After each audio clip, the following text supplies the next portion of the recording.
Welcome to another edition of the Jungle Roar Skinny Bengals postgame pod, this time following a 35-34 heartbreaking loss here inside M&T Bank Stadium in Crab Cake City.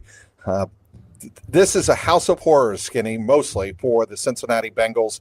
And boy, Thursday night, national TV audience, another horror show by the Cincinnati Bengals. They had this one in their grasp. And the title of this podcast is Bengals Blow Another Chance in Baltimore. That was essentially the essence of the message from coaches and players after this game. Yeah, I mean, a chance to get back to 5-5, a chance to get within a game of the Ravens, for goodness sakes, as you're battling maybe to get back into the playoff race. For all the world, this game was trending like it was going to be a season-salvaging win, and what a redemption game for the defense, especially the way they played for the first, 2.5 quarters, I'll give it. Forcing the Ravens to punt on 5 of 7 possessions, and one of the other 2 they didn't was because the half ended. And it looked all the world like that was what it was going to be, and then it wasn't, because the defense became the defense we've seen at times this year against good offenses.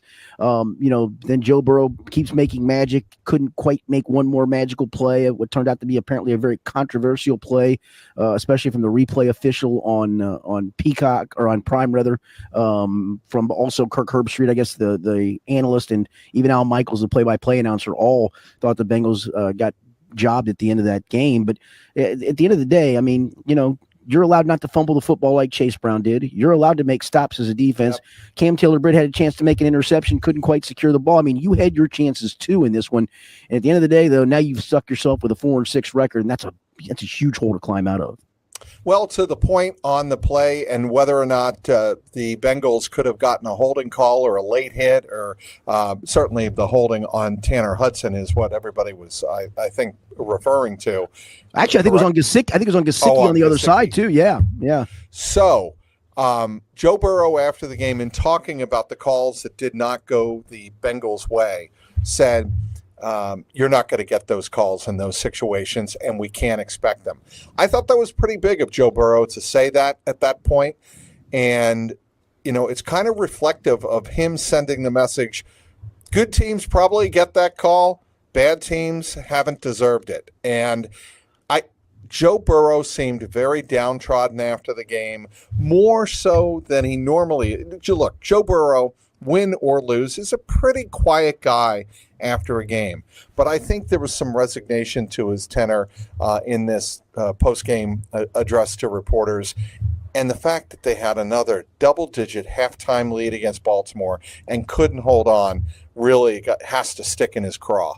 Yeah, and both he and Jamar Chase addressed the following. I can't remember exactly the phraseology of the question. It was, it's hard to believe your record is what it is when, to Jamar, when you're playing at such a high level and Joe's playing at a high level. Joe was kind of asked something similar, and I think they both are actually confounded by that same question that, how is it that we are playing at this level and we're still 4-6? And that is what is so confounding. But it also shows you, I think, at the end of the day, we've talked about this a lot, just how many holes there are in this football team, unfortunately. And 2 superstars, they can overcome it some. They can certainly overcome it against the lesser teams. Last week it was Trey Hendrickson putting on his cape and Joe Burrow putting on his cape. Today it was Joe and Jamar Chase. And against the good teams, it's not enough. It is only a play here and a play there, but it's not enough. And I think that's the point we're at with this team. Joe Burrow, let's go over some of the numbers in this 35-34 loss to the Ravens. He was spectacular, especially, I thought, in the first half. But even in the second half, when he led a couple of drives when the Bengals needed touchdowns, not once but twice, he finished 34 of 56, 428 yards. He took 3 sacks, immeasurable amount of beating in the pocket. 13 quarterback hits, Mike. Okay, there you go. Thank you for helping me out there, Skinny. That is untenable. You can't continue playing like that. But he did have 4 touchdown passes in this one, 3 of those going to Jamar Chase. And Jamar Chase, 11 catches. He was targeted 17 times, 264 yards, just 2 yards shy of his career high. And he had the touchdowns of 67 and 70 yards 3 touchdown catches, as we said. Just a spectacular day for their 2 biggest offensive stars. And it wasn't enough. I mean, that's that's the tough pill to swallow here. Is it was 2 spectacular plays, players making plays, and that's got to be the most frustrating part to this. Is you got some of your superstars doing superstar things, but the rest of your guys aren't.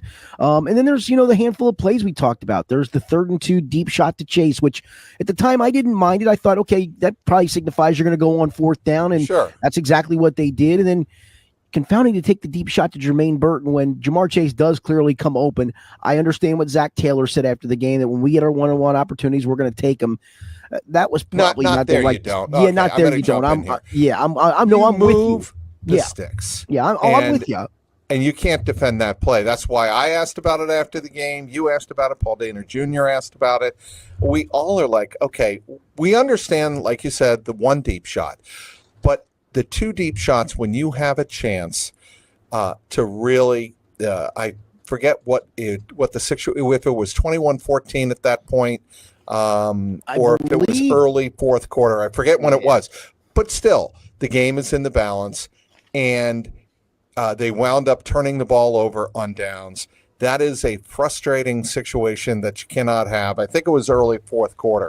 It was, and it was 21-20. It was the time after the Bengals had given up the lead, and they missed the extra point to tie it. The very next series, the Bengals got it down to the 34-yard line. 3rd and 2, the deep shot to Chase down the right sideline. 4th down, the deep shot down the left sideline. You could argue, do you kick the field goal there to make it 24-20? Again, I don't dicker with the decision to go for it. I really don't. Again, I don't dicker with the decision to throw it, maybe take your shot on the 3rd down, knowing, hey, we're going for it on 4th down no matter what this play does. Okay, that's fine. You're also allowed to maybe run it twice in that situation to get 2 yards too. So, okay. I mean, that was a confounding 2 plays to me. Yes. Okay. And Joe Burrow was very fortunate in this game a couple of times to get the ball back. One was on the Bengals' final touchdown drive of the 2nd quarter when he throws a pass into double coverage. It's picked off by Brendan Stevens in the end zone. Double coverage, mind you.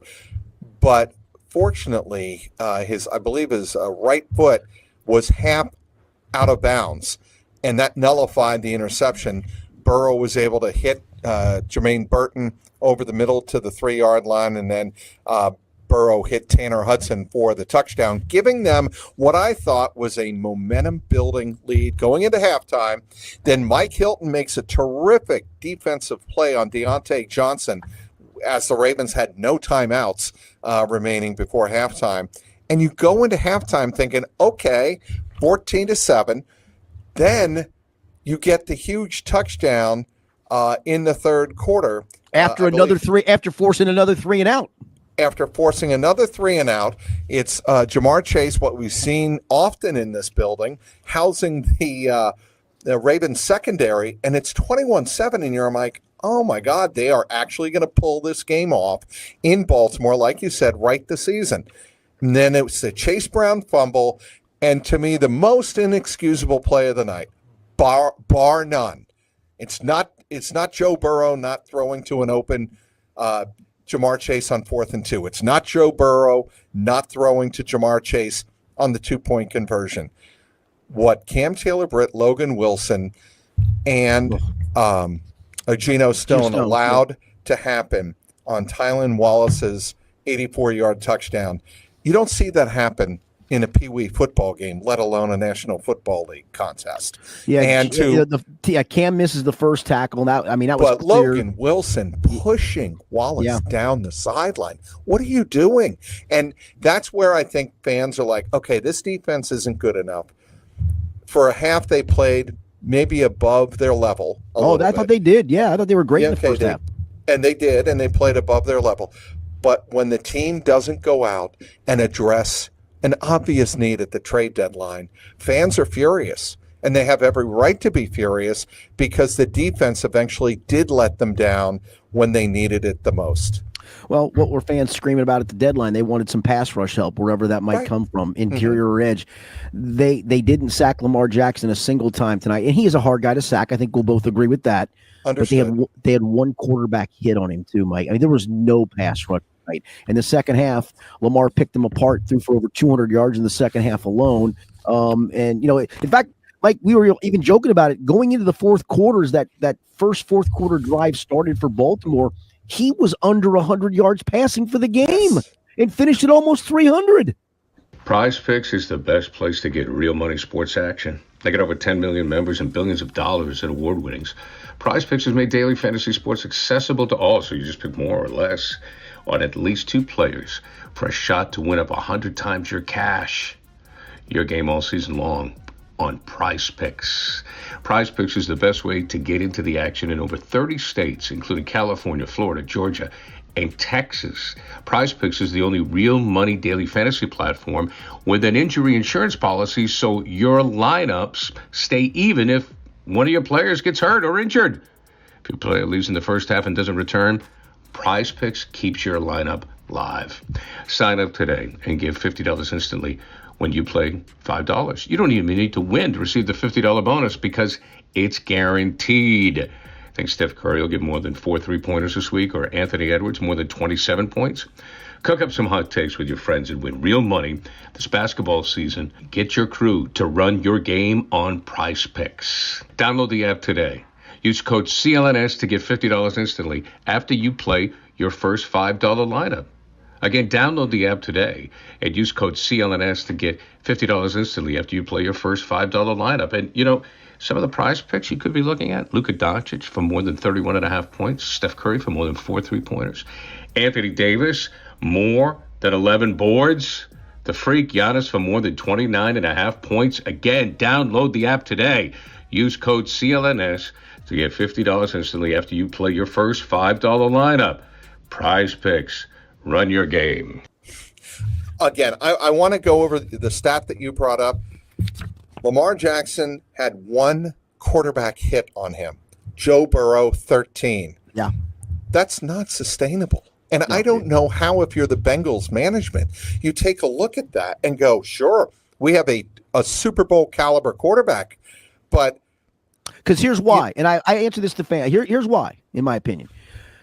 They signed Sheldon Rankins. They believe in B.J. Hill. They drafted 2 tackles, so there's your 4-tackle rotation. You have Sam Hubbard and Trey Hendrickson as your starting ends. They believe Joseph Osai is ascending, and I think Lou Anarumo told us this week. Again, I'm just telling you what they believe. And Miles Murphy's a first-round pick that you're not going to give up on in the second year. They're kind of stuck in a quandary. Should they have? Probably, because those guys aren't getting the job done.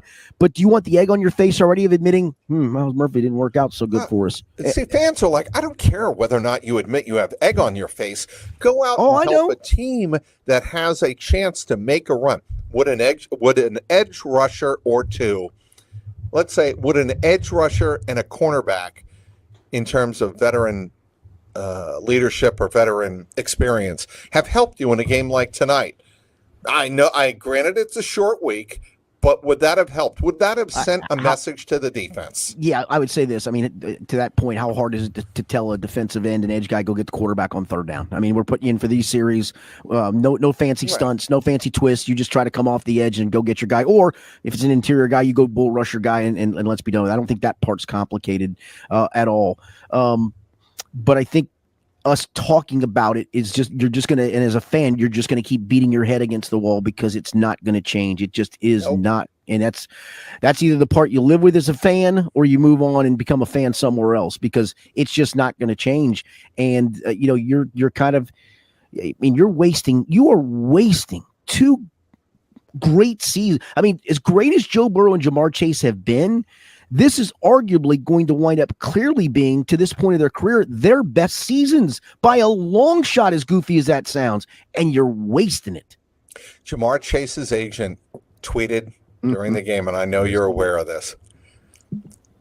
The Jamar is only making I'm paraphrasing here, making my job easier in the offseason. And you know what? Jamar, he's right. Is he though? Because if it gets to a stratospheric number, are the Bengals willing to pay it? Well, that's a great question. I think the agent believes that he is putting up such numbers and being a security blanket for Joe so often this season that if it weren't for Jamar, this team would have, let's say, Four- 2 to four 3. wins. No, I mean, Two to- but here's the point to that, Mike, and I get you. Here's the thing I would say though: you're 4-6 with these dudes doing this with all this stuff to fix. Is it really worth it to sign one guy to that mega contract when it's kind of playing out that these two guys are great, Okay. but if the rest of the team isn't going to matter? If you're in the NFL business, okay, Skinny, and you have the chance to have a superstar quarterback and a superstar wide receiver and keep them, which I think you do, and then build around them however you see fit, you have no choice but to do that. They're in your building. I to know let it. them go, Skinny, is malpractice. If I trusted their drafts, I would say yes, where I knew I had more guys on rookie contracts that would wind up playing good football for me. I don't trust that fact. And then again, when you start looking at the money factor of it, do you have enough money in this offseason to go rebuild your safety room again? Go get a veteran corner, which you need. Probably have to find a replacement for your slot corner in Mike Hilton. Find another interior pass rusher and probably another edge. That's just on that side of the ball. Never mind your guard-to-guard crap fest on offense that you have going on right now. Okay. Zach Taylor was asked about this after the game, and he acknowledged that Joe Burrow took the 13 hits, went to the ground probably more in this game than any other game that he's played. But Zach defended his offensive lineman, saying, when you drop back that often and you have the game plan we have, it's going to look like Joe's under constant pressure.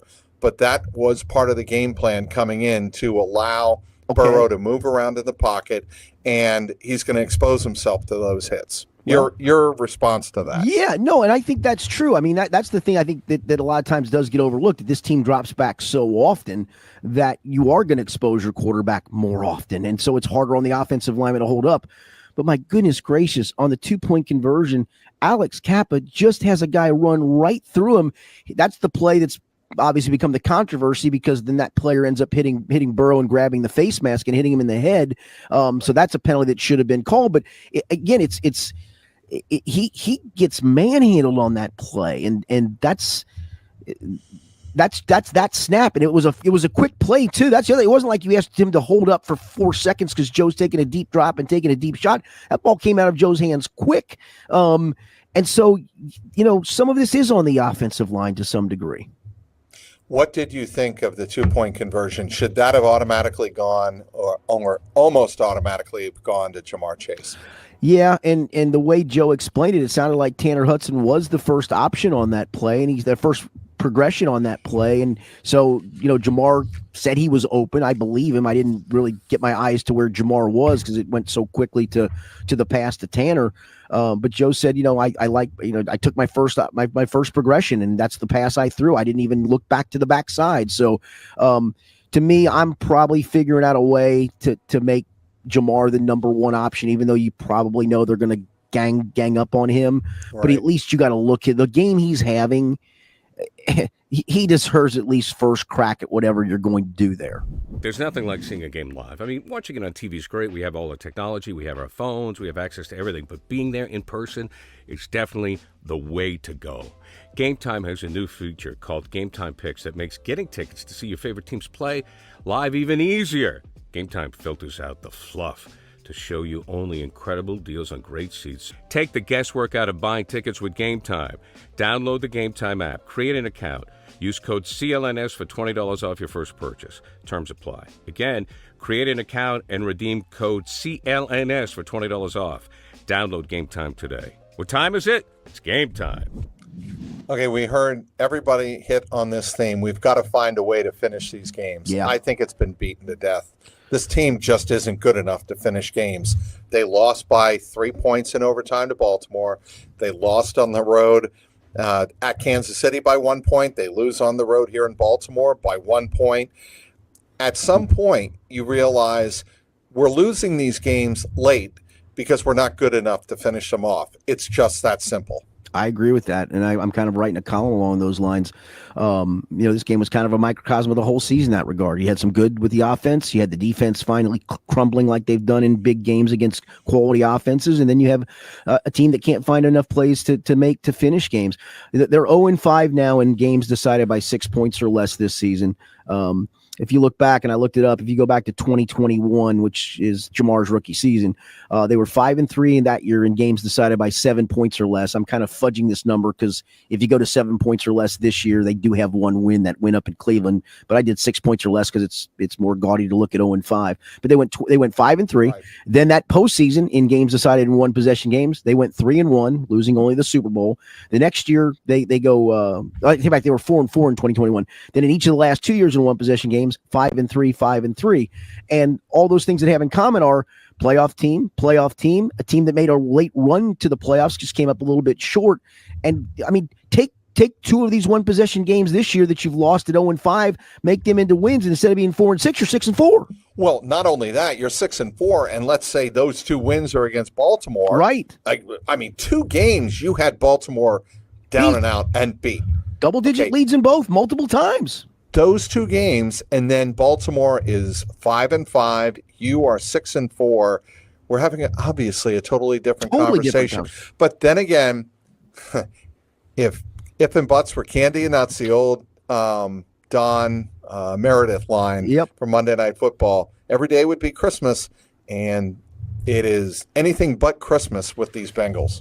Yeah. And that's the thing. I don't know where the answers come from. Can this team literally pick itself up? Because this was gut punchy to me. This was, I mean, like I said, this was trending towards, a season salvaging win. What a redemption tour for the defense. Finally, against a good offense, they slowed them down enough, or even at times in this game dominated. And it flipped, the script flipped completely to what we've seen so many times this year. And now you have to close things up before the bye, going on the road to a Chargers team that would be in the playoffs if they started today.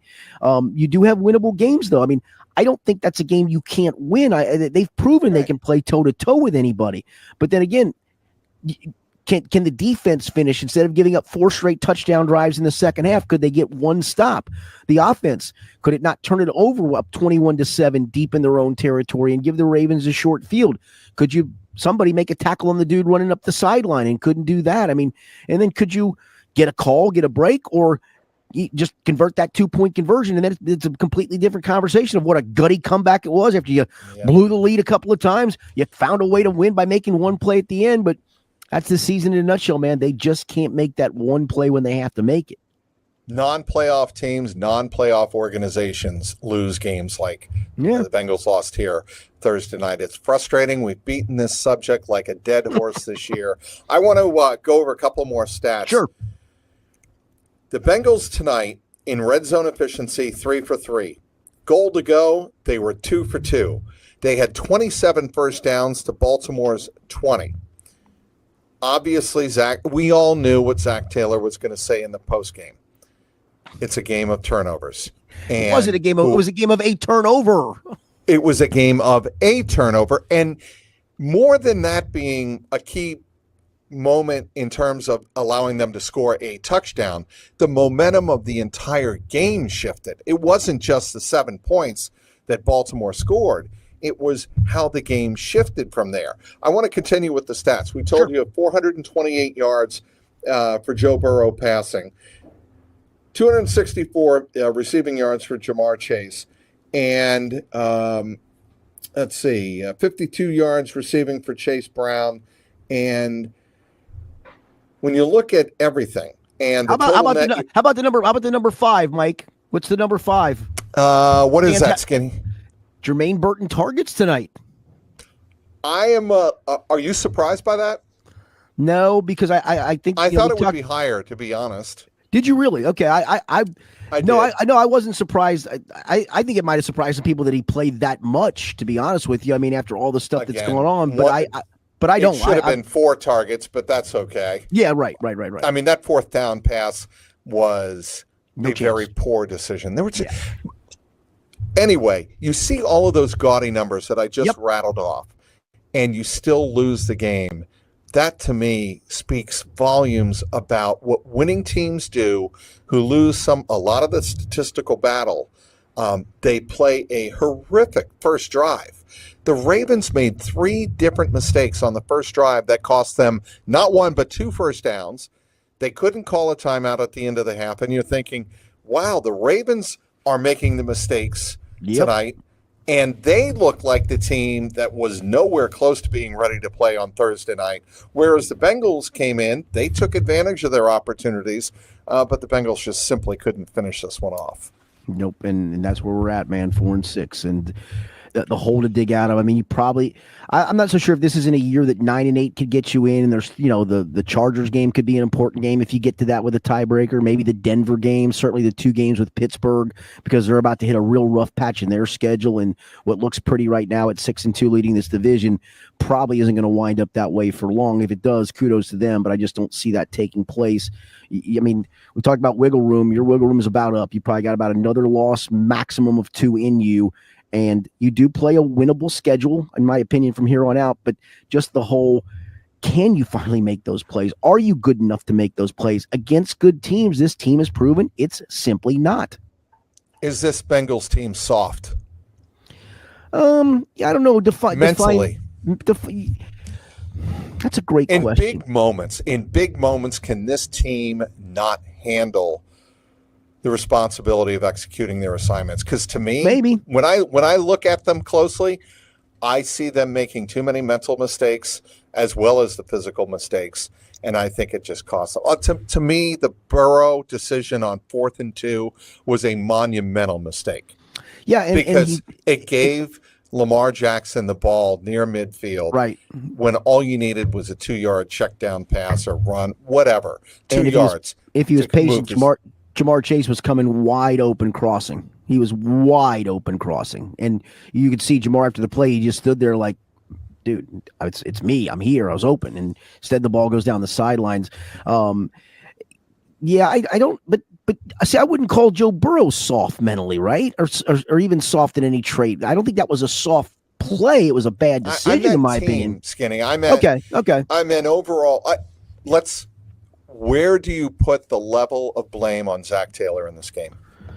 Not all that high, because I don't think, again, you make a play call, right? And part of the play call is for a guy to go deep, and if you think you got your one-on-one like Joe thought, then that's where he probably wants to go with the ball. But again, that's be situationally aware. I mean, maybe you could argue the softness is on 3rd and 2 that you're going to go for it on 4th down. And again, I think you and I both agree. I don't have any qualms with them going for it on 4th down, but you're allowed to run the ball twice to try to gain those 2 yards. Maybe that's where the softness is you don't believe you're tough enough to carve out 2 yards. All right. What are you working on, Skinny, post game? Yep. Well, obviously this podcast for one thing, and then I've got a column that I'm probably about halfway through. I'll have it up by certainly by time people are probably watching this and listening to this podcast, kind of about how this game was a microcosm where, again, you just didn't make enough plays. The defense crumbled against a good team, and you just haven't found ways to finish. And there's a lot of good quotes from Joe Burrow, Jamar Chase et al. About kind of some of those things. And, if you'd have told me Jamar and Joe were playing this way, I would have never believed 4-6. I think that's what You could have told me that a million times. I wouldn't believe it. And unfortunately, that's where they're at. All right. I'm writing on CLNS.Cincy.com. 2 plays define a bad team. Good call. And obviously, Chase Brown fumble changed the momentum. And that play down the left sideline for the 84-yard Wallace touchdown is so inexcusable. You don't see it in Pee Wee, let alone the National Football League. It was inexcusable. I could give you a 3rd because 3 is always the magic number, Mike.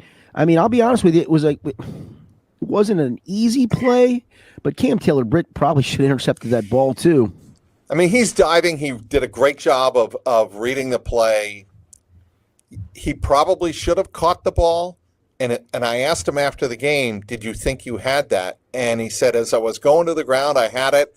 And then I just couldn't squeeze the ball, and it popped loose. And I knew they were going to see it. I tried to, sneak my way off the field, but I knew replay was coming, and I was pretty sure that they were going to overturn that. But winning teams make winning plays. Losing teams make losing plays. That's exactly it. That sounds like a lead, Skinny. Sounds like a good lead. Although I've already written mine, but I like that lead. I like your lead. Well, it's a good lead for me. Yeah, there Screw you go. You have your have most of your work done. Exactly. I like your just lead. begun. I'm not going to steal your lead. You take that lead, Mike. Okay. Skinny, thanks for joining me. Of course, follow Richard Skinner on Local 12 Skinny and local12.com. He has you covered when it comes to the Cincinnati Bengals. In terms of my content, you can follow me on the X at Trags, Trags. You can also follow me at CLNS Cincy with a Y.com. And of course, as always, this Jungle Roar podcast. If you're watching this, you probably already know it. It's youtube.com/@Jungle Roar Pod. The final again here inside M&T Bank Stadium as the Bengals fall to 4-6 on the season. It was the Ravens 35 and the Bengals 34. Until November 17th from Los Angeles and SoFi Stadium, I'm Mike Petralia. He's Richard Skinner. Have a great day.